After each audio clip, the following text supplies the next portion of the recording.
बोले निंदा से जैसा बड़ा कोई दूसरा पाप नहीं है। थोड़ी घनी निंदा तो भाई हम सब करते सुनते ही रहते हैं। हाँ, उससे पहले हम कह देते हैं भाई कहना तो नहीं चाहिए पर चलो कह देते हैं। ऐसे दो लोग बात करते हैं ना तो कह रहे हैं कि अच्छा तुमको एक बात बताएं, देखो वैसे ऐसे कहना तो नहीं चाहिए पर देखो ऐसा हो रहा है, देखो इसको कहते हैं अब आत्म विवेक का अनादर, इसको कहते हैं आत्मज्ञान का अनादर। आपको पता है नहीं कहना चाहिए फिर भी कह रहे हो आप। और मुझे लगता है किसी के अनादर से बड़ा तो अपना ही अनादर है। अपना ही अनादर व्यक्ति करता है, जानता है कि मार्ग ठीक नहीं है फिर चलता है, ये काम ठीक नहीं है फिर करता है। अभी बात सुनकर सब मुस्कुरा दिए थे, मैंने सब ऐसा करते हैं ना। थोड़ी बहुत कहने सुनने में ऐसे निंदा हो जाती है। अच्छा फिर कभी कभी हम ये भी कह देते हैं भाई सत्य है, इसमें निंदा क्या है, तो सत्य है हम कह रहे हैं। पर संत कहते हैं, संतों की रहनी संतों की कहनी कुछ और है। संत कह रहे अरे भलो बुरो संसार तेरे भावे जो करे, भलो बुरो संसार नारायण तू बैठ के अपनो भवन बुहार। अरे निर्णय करने वाला न्याय करने वाला कोई बैठा है, जाकी जैसी भावना ऐसो ही फल दे।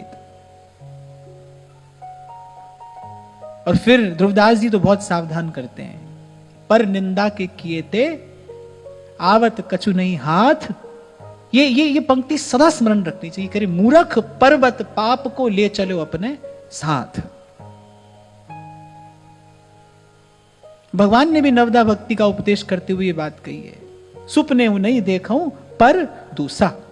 निंदा के मूल में क्या है? निंदा के मूल में परदोष दर्शन ही तो है, तभी तो आप निंदा कर रहे हो। निंदा के मूल में क्या है? परदोष दर्शन है। भगवान ने सीधी निंदा की बात ना कह के मूल काटने की बात कही है, इसका मूलोच्छेद किया जाए। परदोष दर्शन हुआ ही नहीं। करनी हो तो अपनी निंदा करो, चार लोगों में बैठ के अपनी निंदा करो। निंदा ही करनी है तो अपनी निंदा करो। संत अपनी बात कहकर सुनाता है, मौसम कौन कुटिल खल कामी। कहे जा रहे हैं सूरदास जी, हो सब पतितन को राजा। सूरदास कह रहे हैं हो सब पतितन को राजा। कह रहे को कर सके बराबरी मेरी। बोले पाप में मेरी बराबरी कौन कर सकता है? ऐसा सामर्थ हो तो फिर ऐसी अपनी निंदा करो, अपना दोष बखानो। पर निंदा के किए थे आवत कछु नहीं हाथ। और यहां तो गोस्वामी जी कह रहे भाई इसके जैसा पर निंदा सम अघ न गरीसा। कह रहे इसके समान कोई भारी पाप नहीं है। कितना पुरुषार्थ करके, परिश्रम करके, कितनी मेहनत करके आप भजन साधन करते हो, थोड़ी देर किसी की निंदा की और जो सब किया था सब गांठ का धन गंवा दिया। और केवल गांठ का धन ही नहीं गंवाया, कह रहे मूर्ख पर्वत पाप को ले चलो अपने साथ। निंदा करना कह रहे जीभ से किसी का मल साफ करना है, जीभ से ही निंदा करते हो ना। ऐसा ऐसा निंदनीय है ये, कैसा घृणित है ये। कह रहे पर निंदा सम अघ न गरीसा। और फिर आगे तो गोस्वामी जी ने कहा है, बोले क्या गति होती है उसकी।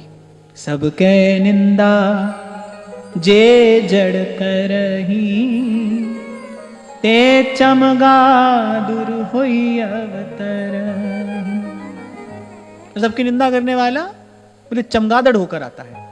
तो गोस्वामी जी कह रहे हैं, अब भाई वो तो त्रिकालदर्शी महापुरुष है, ठीक ही कह रहे होंगे।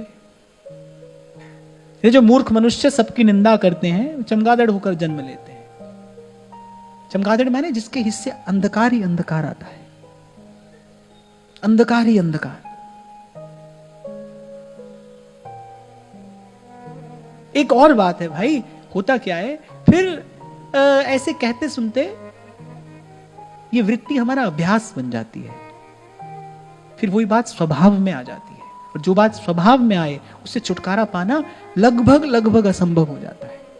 बहुत कठिन तो है ही, जो बात स्वभाव में आ जाए।